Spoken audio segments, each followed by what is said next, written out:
வழக்கறிஞர் இன்பதுரை இந்த ராஜினாமாவை ஏற்பதற்கு முன்னரே தாவேகா உறுப்பினரானது எப்படி என்ற கேள்வியை இப்பொழுது அதிமுக வழக்கறிஞர் இன்பதுரை எழுப்பியிருக்கிறார்.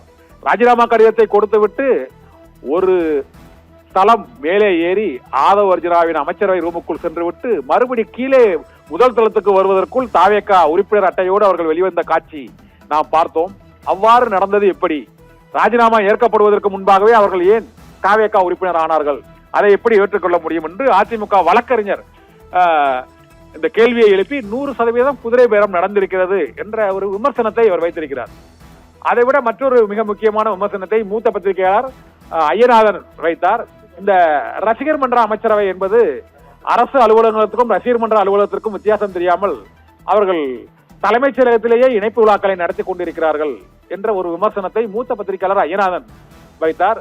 ரசிகர் மன்ற அமைச்சரவை இப்போது ரசிகர் மன்ற அலுவலகமாக தலைமைச் செயலகம் மாறிவிட்டதா என்ற கேள்வியையும் இப்போது பத்திரிகையாளர் ஐயநாதன் உள்ளிட்டோர் எழுப்பியிருக்கிறார்கள்.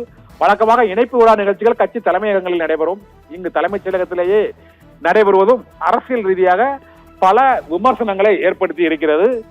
100% குதிரை பேரம் நடைபெற்றிருப்பதாக அதிமுக குற்றம் சாட்டி இருக்கிறது. இதனால் 3 எம்எல்ஏக்களுக்கும் பல கோடி ரூபாய் பணம் மற்றும் பதவி ஆகியவை பேரமாக பேசப்பட்டிருக்கிறது. ஆதலால்தான் தேர்தல் முடிவு வெளியான 20 நாட்களிலேயே அவர்கள் பதவியை ராஜினாமா செய்துவிட்டு கட்சியில் இணைந்திருக்கிறார்கள் என்பதால் அவர்களுக்கு என்ன பேசப்பட்டது என்ற கேள்வியை இப்பொழுது அதிமுக வழக்கறிஞர் இன்பதுரை எழுப்பியிருக்கிறார். 3 எம்எல்ஏக்கள் தாவேகாவில் இணைந்திருப்பது குதிரை பேரம். அமமுக சட்டமன்ற உறுப்பினர் அங்கு காமராஜ் ஏற்கனவே இரவில் 3 கட்சி மாறினார். முதலில் அதிமுக, அமமுக, அதன் பின்னர் தாவேகா, அதன் பின்னர் அமமுக, அதன் பின்னர் மீண்டும் தாவேகா என்று 3 முறை கட்சி மாறிய காமராஜுக்கு எவ்வளவு பணம் வழங்கப்பட்டது, என்ன பதவி உறுதிமொழி வழங்கப்பட்டது என்ற கேள்வி குதிரை பேரம் நடைபெற்றது என்று ஆளுநரிடமே அமமுக பொதுச் செயலாளர் டிடிவி தினகரன் அந்த புகாரை அளித்தார். இப்போது அதிமுக தரப்பிலும் இந்த குதிரை பேர புகார் அளிக்கப்பட்டிருக்கிறது. தொடர்ந்து குதிரை பேர புகார்கள் ஒரு அரசின் மீது வந்து கொண்டே இருந்தால் அது ஆளுநர் அப்போது என்ன முடிவெடுப்பார் என்ற கேள்வியும் இப்போது எழுந்திருக்கிறது. இதனால் தமிழக வெற்றி கழகத்தின் இந்த அரசியல் வியூகம் அது பூமராங்காக அவர்களுக்கே திரும்பி பாதிப்பை ஏற்படுத்துமா என்ற விமர்சனமும் எழுந்திருக்கிறது. ஒருவேளை விசில் சின்னத்தில் பெருவாரியான மக்கள் அந்த வாக்களித்தது போல இடைத்தேர்தலிலும் வாக்களித்து வெற்றி பெற்றால் தமிழக வெற்றி கழகத்தின் அரசுக்கு சிக்கல் இல்லாமல் 5 ஆண்டுகள் போகலாம். ஒருவேளை அதில் தோல்வியோ அல்லது பாதிக்கு பாதி தோல்வியோ அடைந்தால் அதன் பின்னர் அரசியல் கூட்டணி உள்ளிட்ட பல்வேறு மாற்றங்கள் நிகழும் என எதிர்பார்க்கப்படுகிறது. தமிழக கூட்டணியிலும் பல்வேறு அணிகள் இடம்பெறும். திமுக கூட்டணியிலிருந்து ஒரு நெருக்கடியான நேரத்தில் அமைச்சர் பதவிக்காக ஆசைப்பட்டு விலகிச் சென்ற கட்சிகளை மீண்டும் கூட்டணியில் திமுக சேர்க்குமா என்ற கேள்வி எழுந்திருக்கிறது. இதே போல எந்த கூட்டணியும் இல்லாமல் அதிமுக கூட்டணியில் இபிஎஸ் அணியில் அங்கு பாட்டாளி மக்கள் கட்சியும் பாரதிய ஜனதா கட்சியும் அமமுகவும் இணைந்திருக்கக்கூடிய சூழ்நிலையில் கூடுதலாக அந்த கட்சியை சேர்த்திருப்பதால் மூலமாக அந்த பிரச்சனையும் எழுந்திருக்கிறது. ஆகவே இப்பொழுது இன்பதுரையின் இந்த குதிரை பேர புகாரானது வழக்காக உயர்நீதிமன்றத்தில் அடுத்த கட்ட நடவடிக்கையில் ஈடுபடும். அதன் பின்னர் அது ஆளுநரிடம் புகாராக செல்லும். இந்த குதிரை பேர புகார்களில் அமமுக சட்டமன்ற உறுப்பினர் மற்றும் அதிமுக சட்டமன்ற உறுப்பினர்கள் 3 பேர் திமுக கூட்டணியில் இருந்து அமைச்சர் பதவிக்காக ஆதரவை மாற்றி தெரிவித்ததுக்கான காரணம் அது தவிர வேறு ஏதாவது அவர்களுக்கு அனுகூலங்கள் செய்யப்பட்டிருக்கிறதா என பல்வேறு கேள்விகள், சந்தேகங்கள் ஒரு 15 நாள் ஆட்சியில் தமிழக வெற்றி கழகத்தின் மீது ஏற்பட்டிருக்கின்றன. அனைத்து தடைகளையும் முறியடித்து விஜய் ஆட்சி 5 ஆண்டுகள் நீடிக்குமா என்ற கேள்வியும் இப்போது மேலும் வலுவடைந்திருக்கிறது. அந்த கேள்விக்கு விடை கொடுக்கக்கூடும் நாட்கள் அந்த இடைத்தேர்தல் நடைபெறக்கூடிய நாளில்தான் அந்த